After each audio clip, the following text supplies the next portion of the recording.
A true icon and one of the all-time greats of the English music scene, selling over 250 million records since his debut back in 1958. I am, of course, talking about the legendary Sir Cliff Richard. At one time, Cliff Richard was Britain's biggest musical star, selling over 250 million records and holding a place in the hearts of millions. But behind the polished image and chart-topping hits lies a story of loneliness, devastation, and a career nearly shattered by scandal. After decades of public admiration, an unimaginable scandal turned his life upside down. And now, at 85, what is it like to seeing the sea of faces out there? It still must feel really good every night. The minute you see a sea of faces, you think, okay, they want me here. Facing serious health challenges and living largely alone, the man who once filled stadiums lives a far quieter existence. What really happened to the voice of a generation, and how is he coping today? The rise of a star. Cliff Richard was once the shining beacon of British music, a figure who commanded stages and topped charts across 6 decades. Selling more than 250 million records and placing 68 singles in the British top 10, he was often called Britain's polite answer to Elvis Presley. His voice became synonymous with joy and celebration, filling arenas and radio waves alike. Yet, beneath the glamour and success, there was an untold story of personal struggle and quiet loneliness that few could see. Born Harry Roger Webb on October 14, 1940, in northern British India, he lived a childhood far removed from the spotlight. His family had a comfortable life supported by his father's catering business for the Indian Railways. But this security was fragile, built on a colonial structure that was unraveling. When India gained independence in 1947, Cliff's family faced a harsh choice: stay in a country that no longer welcomed them or return to Britain, a place largely foreign to them. Choosing to leave, they sold much of what they owned and boarded the SS Ranchi for a 3-week journey to Essex. The England they arrived in was starkly different from the postcards, marked by post-war austerity and struggle.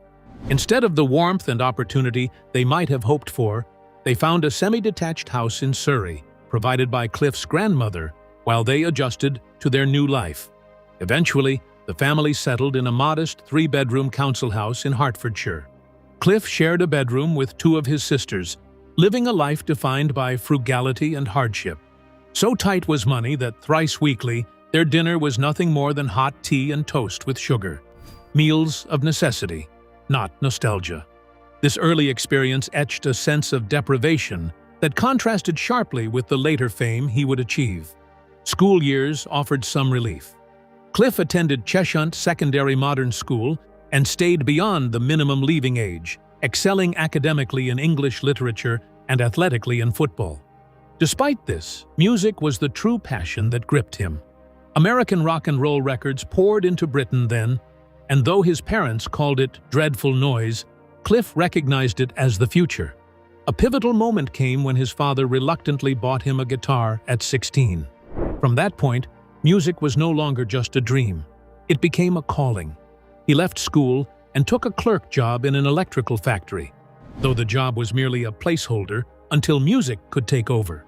In 1957, he formed the Quintones, a vocal harmony group performing covers, and soon after decided to form his own rock band, the Drifters. A manager's advice led to his first major name change from Harry Webb to Cliff Richard, crafted to suit the music industry's demands. His initial gigs were small, but his big break came on July 24, 1958, at Abbey Road Studios. The EMI producer, Norrie Paramore, had heard him and invited him to audition. The plan was to record Schoolboy Crush as the A-side, with a song called Move It on the B-side. Move It, written by Ian Samwell, emerged as the true gem. With a raw energy and sound unseen before in British rock, the song climbed to number 2 on the UK singles chart that autumn. Suddenly, Cliff Richard was not just another singer. He was the country's first homegrown rock and roll star. The floodgates opened, and with each passing decade, his success only grew. Though his rise was meteoric, the polite smiles and flawless suits hid the cracks beneath. The story of Cliff Richard would soon stretch beyond charts and accolades. revealing a more complicated reality that shaped the man behind the music. Transitioning from this dazzling ascent, there was a quiet, often overlooked side of Cliff Richard's early years, a side shaped by upheaval, sacrifice, and resilience. Childhood and early struggles. Cliff Richard's beginnings were far from the glamorous life of a pop star. Born in 1940 into a British family living in India, his early childhood was marked by political changes that forced his family to uproot everything. The end of British rule meant the family had little choice but to leave a homeland they barely knew, trading relative comfort for uncertainty.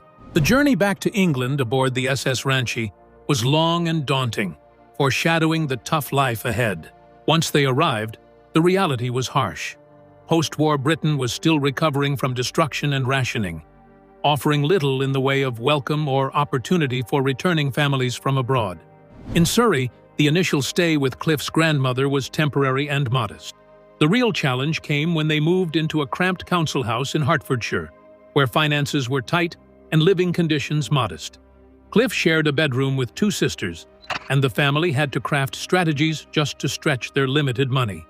Those thrice-weekly dinners of only hot tea and sugar-coated toast were a stark contrast to the life they'd left behind, embodying the hardships of their new reality.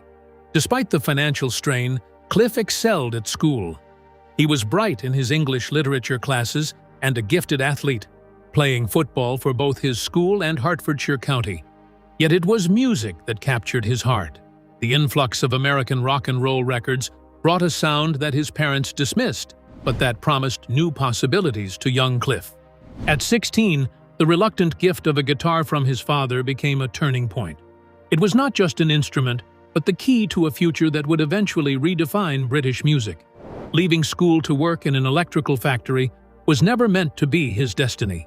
It was a step on the path to bigger things that music had opened. Cliff's early performances with the Quintones and the brief stint with the Dick Teague Skiffle Group built a foundation for his artistry.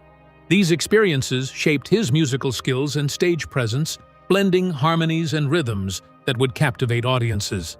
When he formed his own group called the Drifters, he was laying the groundwork for a career that would outlast most of his contemporaries.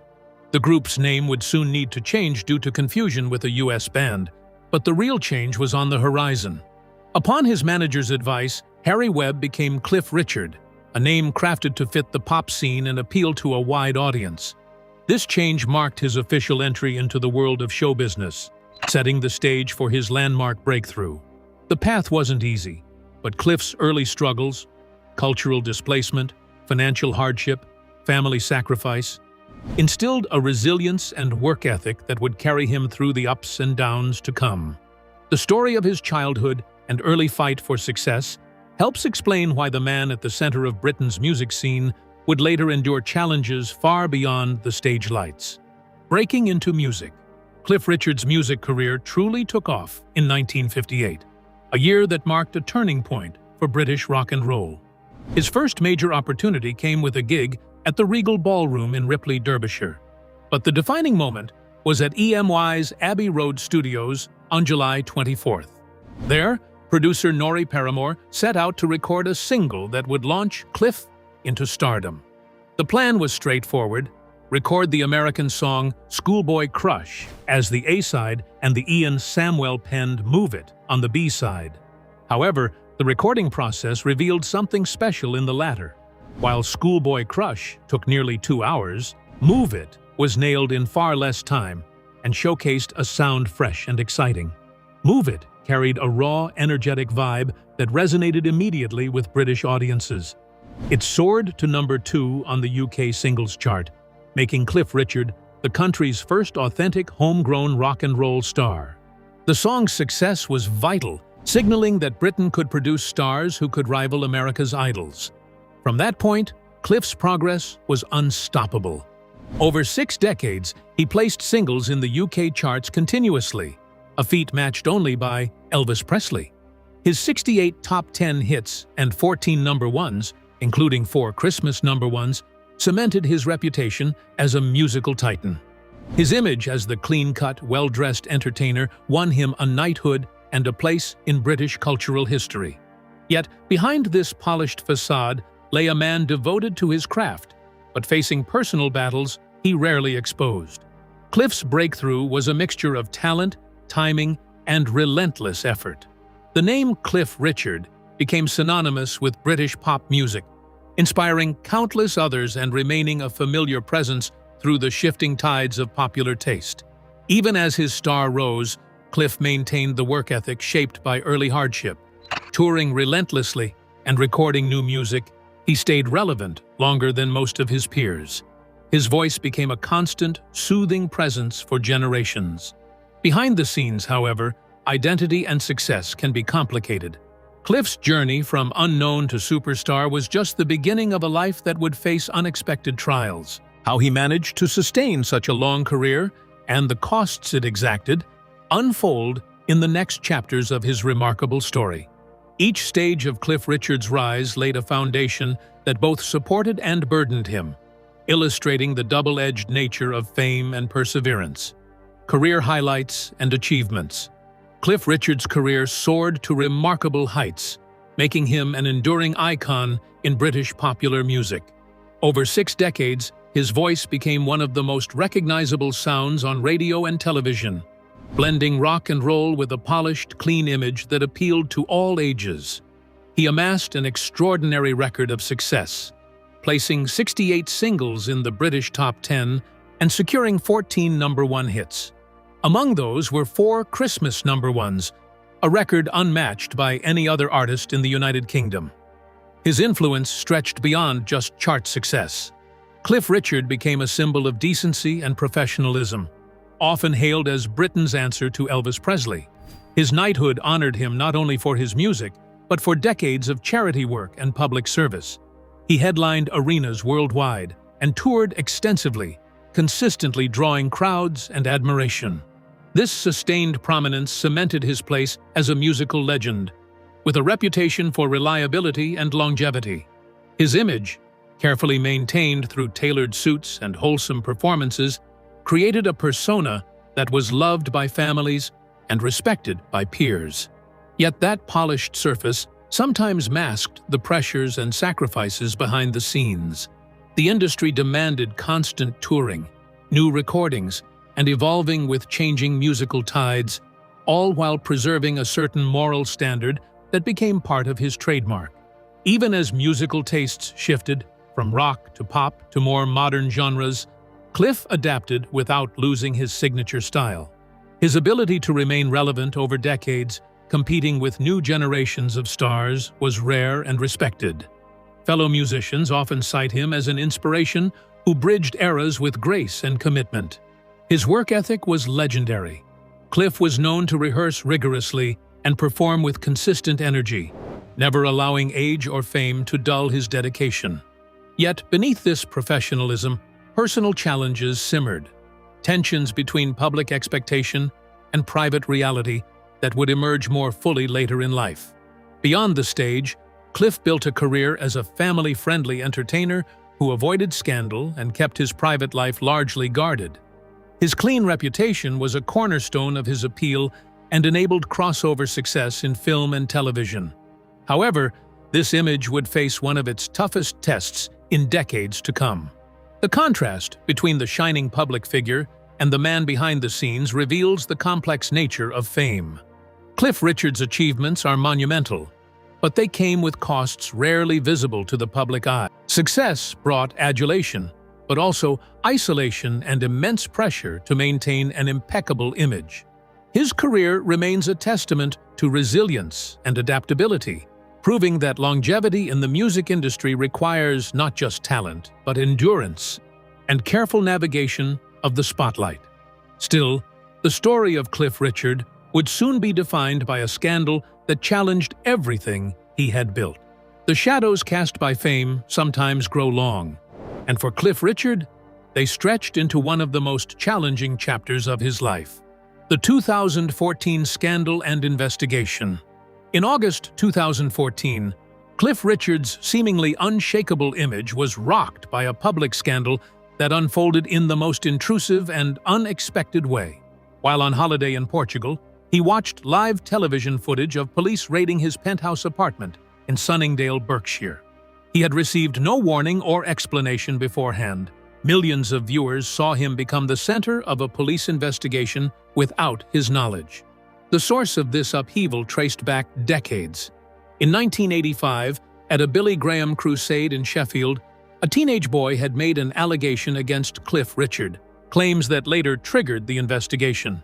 At the time the police stepped in, they were already engaged in Operation U-Tree, a major probe into historic abuse allegations linked to scandals like Jimmy Savile's. The national focus on uncovering past abuse cases fueled intense media and police scrutiny. South Yorkshire Police took over the investigation in 2014, and the raid on Cliff's home was arranged without his prior knowledge. Before the search, an arrangement, later described in court as a deal, though both parties denied the term, between the police and the BBC gave the broadcaster insider information on when the raid would happen. This led to live helicopter footage broadcasting the search to millions, treating Cliff Richard not as a respected artist, but as a criminal suspect.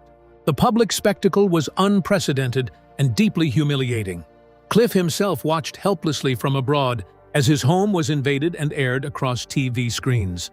Media lawyer Jeffrey Robertson later compared the treatment to that of a bank robber or mass slayer, highlighting the disproportionate nature of the coverage. This moment marked a devastating turning point in Cliff's long-standing public image. The investigation dragged on for nearly 2 years, with Cliff consistently denying the allegations.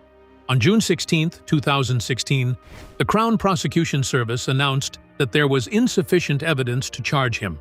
He was never arrested or formally charged, but the damage to his reputation was already profound and lasting. The fallout extended beyond mere headlines. In July 2016, Cliff began legal action against both South Yorkshire Police and the BBC for their handling of the case and coverage. The resulting court case revealed deep flaws in the cooperation between police and media, and the impact such exposure could have on an individual. In July 2018, the High Court ruled for Cliff, saying his privacy had been seriously and unjustifiably breached. The BBC was told to pay hefty damages, amounting to more than £200,000, plus extra costs for legal fees. South Yorkshire Police also had to cover a notable slice of the financial liability, so it wasn't just one side taking the hit. Even so, winning on paper didn't exactly mean it felt okay. The emotional strain and the money pressure stayed with him. Cliff Richard said the situation ended up costing him over £3 million, factoring in lost earnings and legal expenses. And beyond the numbers, it had broken his peace of mind, leaving deep scars on his well-being and his public image, like something that just wouldn't settle. That whole episode didn't only mess with his career plans, meaning albums and autobiographies too, but it also pushed him to retreat from public life. The person who used to seem inseparable from British culture started to slip out of view, weighed down by this controversy that grew from suspicion more than it ever did from fact. So it went from stardom to shadows, and now Cliff Richard's story is marked by a painful reminder that fame doesn't give anyone immunity from crisis. Also, public perception can shift overnight, and even legends find it hard, sometimes almost impossible, to get back where they were before. As the weight of these events pressed down, Cliff's personal life and health would face increasing challenges in the years ahead, framing a new chapter in his remarkable story. Legal battle and vindication. The fallout from the 2014 investigation set Cliff Richard on a grueling path toward justice, one few public figures ever have to face. Following the raid and widespread broadcast of his home being searched, Cliff took the extraordinary step of suing both the BBC and South Yorkshire Police for the damage done to his privacy and reputation. This legal battle stretched over nearly 2 years, shining a spotlight on the troubling relationship between law enforcement and the media. When the High Court hearing began in April 2018, it became clear this case was about more than monetary compensation. It was about reclaiming dignity. The court examined the tight coordination between the police and the BBC, where the broadcaster was tipped off about the exact timing of the raid. This prior knowledge allowed the BBC to broadcast a live helicopter feed, framing the police search as a sensational spectacle. In July 2018, the court delivered a verdict that underscored the serious breach of Cliff Richard's privacy. Judge Anthony Mann ruled that both the BBC and South Yorkshire Police had acted unlawfully, causing him undue distress. The BBC was ordered to pay over £200,000 in damages, alongside covering Cliff's substantial legal fees. The police were also found partially liable and required to contribute to the financial settlement. Despite this legal victory, the emotional road to recovery was far from over. Cliff testified that the ordeal had cost him more than £3 million when factoring in lost income, legal fees, and disrupted projects. But beyond the financial impact, the personal damage was deep and lasting. The man who had spent decades cultivating a wholesome public image found his reputation stained by unfounded suspicion and relentless media scrutiny. The case exposed how public figures, regardless of status or innocence, can be harshly treated in the court of public opinion long before legal findings are clarified. Cliff's ordeal revealed systemic flaws in how sensitive investigations are handled and highlighted the need for better protections against premature public shaming. His fight helped spark debates about media responsibility and the balance between transparency and privacy. For a man whose career thrived on family-friendly image and respectability, the experience was shattering. Cliff spoke openly in court about how this period felt like a personal and professional devastation, as well as a betrayal by institutions he trusted. The collision between fame and vulnerability became painfully clear as he recounted sleepless nights and relentless anxiety. The ruling brought some measure of justice, but it could not fully mend the scars left behind. In the wake of the verdict, Cliff's public appearances and interviews dwindled. The once ever-present star in British entertainment began withdrawing from the spotlight, retreating into a quieter existence shaped by his trauma. His withdrawal was not a mere disappearance, but a necessary act of survival. The man who had given his life to entertaining millions now found the spotlight unbearable, a battlefield where past glory and present pain collided. While the court vindicated him, the lasting impact of the scandal lingered in his life and career. Seeking peace after such a public ordeal meant rebuilding not just his image, but his own sense of self. The legal chapter closed, but the personal and professional consequences would influence Cliff Richard's life long after the court's decision. Even as he stepped back from fame, the challenges he faced reflect the unseen toll that public accusations impose, no matter the outcome. The slow retreat from public life marked a profound shift, and behind the quiet that followed lay a deeper story of loss and resilience. Life after the scandal. Following the closure of the legal battle, Cliff Richard found himself navigating a world irrevocably altered by the scandal and its aftermath. The public figure once inseparable from British culture was now increasingly absent from the spotlight, living a life marked by cautious privacy and personal struggles. The weight of those years lingered, etched into both his health and his spirit. The physical effects were visible to those who noticed the changes in his appearance. Cliff lost significant weight not by choice, but as a result of the stress that took a toll on his body. He suffered from shingles, a painful condition often triggered by immune system strain, and battled persistent anxiety and sleeplessness. These symptoms, long hidden from public view, spoke volumes about the mental health toll the ordeal exacted. He openly described periods when sleep became a torment, waking in the middle of the night, replaying imagined conversations, and worrying about outcomes that never happened. The constant knot of anxiety was an unrelenting companion, a reminder that knowing one's innocence does not shield from emotional pain. At times, he feared his heart might give out under the pressure, reflecting just how deep the scars ran. Cliff also spoke candidly about the emotional dissonance he felt when looking in the mirror. He saw a man older and changed, someone slightly unfamiliar staring back. The performer and the person struggling behind the scenes were no longer easily reconciled. This disconnection was part of the price paid for decades in the public eye, and the even heavier burden of public suspicion. The apartment in Sunningdale where the raid happened came to represent more than just an invasion of privacy. For Cliff, it became a contaminated space, a home lost not by physical destruction, but by the trauma of being exposed on national television. He only returned to pack his belongings and never saw it as a true home again. Professionally, the disruption was severe. Projects, including album releases and a revised autobiography, were stalled or delayed. His extensive charitable work, a source of personal pride, was also affected. The far-reaching consequences touched every aspect of his life, leaving him grappling with the sense that his hard-won reputation was irrevocably damaged. Despite legal clearance, the court of public opinion somehow proved a lot less forgiving. Cliff got acutely aware that the helicopter footage and this constant media frenzy had shaped perceptions worldwide, and that it was basically impossible to undo the smear on his name. Not really. Everywhere he went, he felt this invisible burden of suspicion and judgment, like it was just there.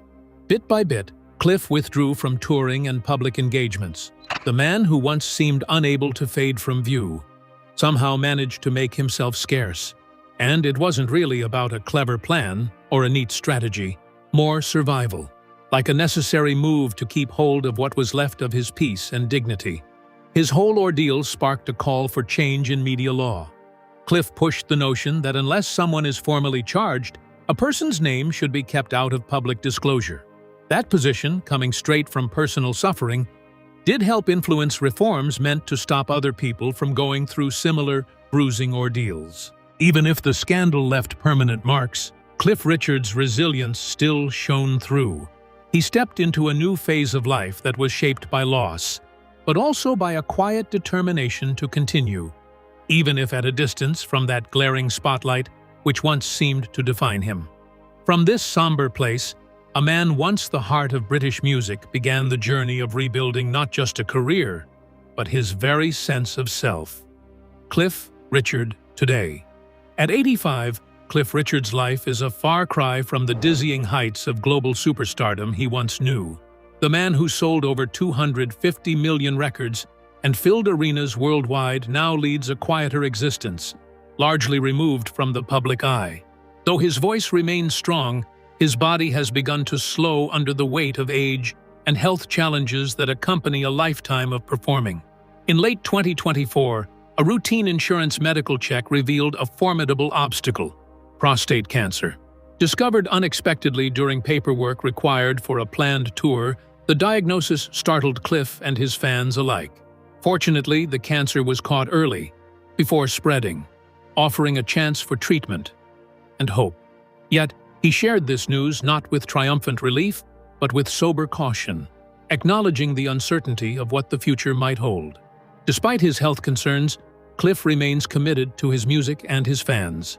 Observers at his December 2025 concert in Brighton noted his physical struggles on stage, his movements slower and his speaking voice frail. Still, his singing retained the power and clarity that audiences had cherished for decades, a testament to his enduring talent and love for performing. Cliff distinguishes sharply between retiring and stopping. Retirement, to him, suggests a closed door, an irreversible end. Stopping, however, is a pause, one that leaves room for return if the opportunity arises. This mindset has allowed him to keep performing without the pressure of finality, maintaining a flexible grip on his career as his body dictates its pace. He openly admits that touring is becoming more taxing, with travel, time zone changes, and the nights away growing more exhausting. The physical demands of decades on the road are no longer as forgiving, and he acknowledges that eventually the rigors will outweigh the rewards. Yet, the excitement he felt on his first visits to Australia and New Zealand persists, even if his body responds slower. Age has brought new worries, like vocal unpredictability. For someone who spent 70 years trusting his voice night after night, this introduces unfamiliar anxiety, but it has not dimmed his enthusiasm or commitment. His final tour, named Can't Stop Me Now, was a defiant statement, a refusal to surrender despite the mounting challenges. Cliff's personal life continues to be defined by solitude. Unmarried and without children, he has rarely revealed much about romantic relationships, choosing instead to focus on his faith, career, and independence. He has been open about the loneliness that accompanies this path, especially in later years, when moments of quiet reflection often bring thoughts of what might have been. His close friendships, like his enduring bond with Olivia Newton-John and others, show a man who nurtured deep connections without the traditional markers of family life. Yet, even these relationships couldn't fill the space left by a private life mostly lived away from the limelight. Despite this, Cliff expresses no regret for the choices he made, though he acknowledges the silence at home can sometimes feel heavy. Cliff Richard's story is one of triumph, heartbreak, and resilience. From unprecedented fame to painful setbacks, he lived a life of devotion to music and endured trials few could imagine. If you found this journey compelling, be sure to like this video and subscribe for more stories that reveal the real lives behind the legends.